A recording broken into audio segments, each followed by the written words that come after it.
Moikka kaikille! Mä ajattelin nyt kuvata teille tämän videon näistä mun ostoksilta sitä reissulta, kun sitä on niin toivottu ja videopostausta yleensäkin. Aloitetaan. Hollisterilta mä ostin tällaiset harmaat kollegehousut. Tuossa sivussa lukee toi Hollister ja siinä on tommonen kiva pinkki paljettikuvio.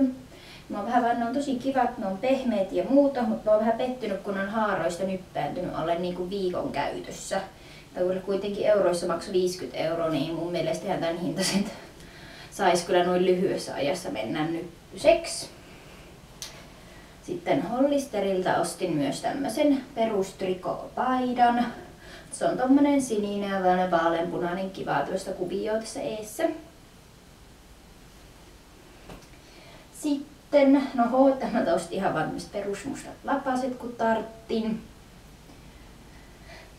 Sitten Laivalta ostin tämmösen Gessin huivin. Tämä oli alennuksessa -40%, niin tälle ei jäänyt kuin joku 30 € hinnaksi. Tässä on tässä on nyt 2 eri kuvioa. Tuo on kiva vaikka niin kuin nahkatakin kanssa keväällä, ettei ehkä talvella mene, kun tuossa sen verran ohut. Sitten näihin kosmetiikkajuttuihin.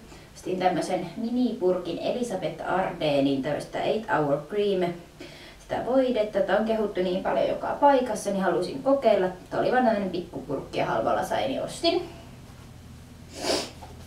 Sitten ostin Clarissin kasvoveden.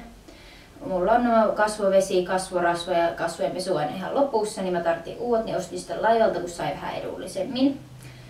Tämä on tarkoittu tuolle niinku tämmöiselle sekaiholle ja niinku rasvaselle iholle. Just mulle sopiva.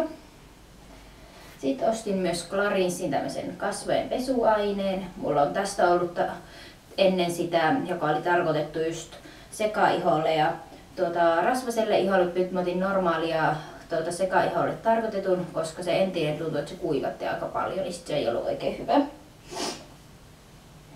Sitten ostin myös mun hyväksi havaitsemani Cliniquen kasvovoiteen. Tätä on mulla ollut tosi paljon ennenkin, tosi useasti siis, että mä oon ollut tosi tyytyväinen tähän, niin halusin tänne sitten uudestaan. Sitten vielä tuo oikeastaan Helsingin Sokokselta ostettu matkalla, kun Laivalta tätä ei enää saanut, niin uusi Cliniquen meikkipuuteri. Tuo on se sama, minkä mä ostin kesäksi niin itselleni, vaikka sitä olisi vähän vaaleampi sävy, kun huomaamaan, että se on se kesällä ostettu on vähän liian tumma mulle, niin piti uusi ostaa. Ja sitten tämä on oikeastaan synttärilahja Sambolta mulle, mutta tämä Escadan Sherry in the Air hajuvesi. Tätä mä oon tosi pitkään halunnut, mutta ei tullut ikinä ostettua. Ja tää löytyi Tukholmasta NK:lta, eli alennuspöydästä löysin, niin otin sitten tämän matkan. Tää on kyllä ihanan tuoksunen. Tässäpä ne mun ostokset olikin. Tuli aika paljon shoppailtua kaikkea. Tää nyt sais vähäksi aikaa laittaa vähän nuo shoppailut lopettaa. Mutta tässä oli nämä ostokset ja toivottavasti tykkäsitte.